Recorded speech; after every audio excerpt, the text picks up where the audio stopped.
وكتاب اللي احنا الاتنين مسامين، وكتاب اللي احنا الاتنين مسامين بجد. لا بس انا باكل كتير. تاكل كتير فين يا كتير؟ يعني يمكن الفتره دي عشان موقف جيم، بس في الجيم باكل اكتر من ليلى بكتير.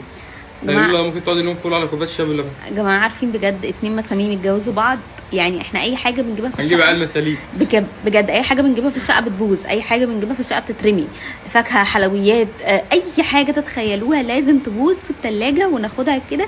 وكتاب الله ساعات بنرمي الحاجات بقفلتها بجد. ربنا يسامحنا يا رب. يعني ما اعرفش طب احنا بنشتريها من الاول ليه؟ الواحد بيبقى نفسه مفتوحه قدام السوبر ماركت. بالظبط، نروح البيت لو هتاكلي لا مش جعانه، بكره خلاص بكره راحت نزهت. بس ممكن احمد، لا والله بس انا ما بحسش احمد بيحب الاكل بجد. بتحب الاكل بجد؟ عملت في ايه اول يوم يا ليلولا في الجامعه؟ اول يوم جامعه ده بالنسبه لي كان يوم مرعب بجد، وكان يوم غريب قوي. انا كنت داخله الجامعه وما كانش معايا حد من صحابي، وكنت في جامعه حلوان اول سنه. جماعه كانت زحمه قوي. اول حاجه ان هي كانت المدرج كان فيه مثلا 4000 طالب مثلا. انا المدرج بتاعي كان 150 واحد.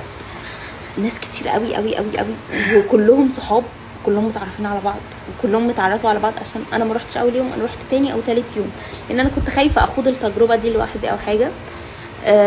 فعيني بقى قعدت تنزل دموع لوحدها كده، وقفت على جنب كده في كورنر صغير، وعيني بقت تنزل دموع. رحت اتمسكت ورحت روحت بس. جدع يا ليلولا. المشكله ان ده اللي حصل، وانا المفاجاه مالهاش علاقه بالحمل نهائي، يعني بجد مفاجاه. فانا لو حامل اكيد دي هتبقى مش مفاجاه، يعني مفاجاه، بس حاجه في مفاجاه حلوه يا جماعه. توقعوا ايه هي مفاجاه احنا بنحضرها لكم بقالنا فتره. اي حد حاول لي ب 100 جنيه رصيد اقول لكم المفاجاه ده مادي حقير، وممكن يبيع لي انا والتخطيط اللي بنخطط له بقالنا سنه في ثانيه. ليه يا حبيبي؟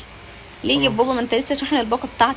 ماشي، ما 100 جنيه بقى، تخلي بقى 100 واحد بعت لي 100 جنيه رصيد، 100 في 100 10000 جنيه. تصدق؟ طب لو حد بعت لي انا 50 جنيه هقول